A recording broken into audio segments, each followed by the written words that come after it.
આજરોજ Adajan police station વિસ્તારમાં આવેલ વિવિધ શાળાઓના વાહન ચાલકો અને તેના કેપ્ટનોની મિટિંગ રાખવામાં આવેલી, જેમાં કુલ 60 જેટલા ડ્રાઈવરો આવેલા હતા.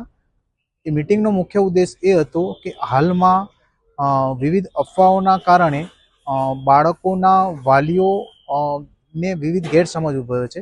જે ગેરસમજ ભવિષ્યમાં ના ઉદ્ભવે અને બાળકોના વાલીને તેમજ શાળાના શિક્ષકોને જ્યારે ડ્રાઈવરની અવેજીમાં અન્ય ડ્રાઈવર મૂકવામાં આવે ત્યારે જાણ કરવામાં આવે તથા દરેક ડ્રાઈવરની વિગત અને તમામ માહિતી પોલીસ સ્ટેશન ખાતે જમા કરવામાં આવે એ બાબતે મિટિંગનું આયોજન કરવામાં આવેલું હતું.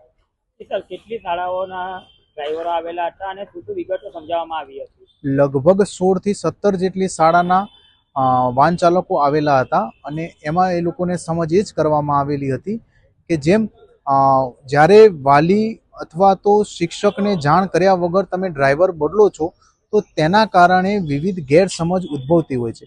આ ગેરસમજ ના ઉદ્ભવે તે માટે જ્યારે પણ વાહનના ડ્રાઈવરને બદલવામાં આવે ત્યારે તેના વાલીને તેમજ સ્કૂલના શિક્ષકોને એની જાણ કરવામાં આવે.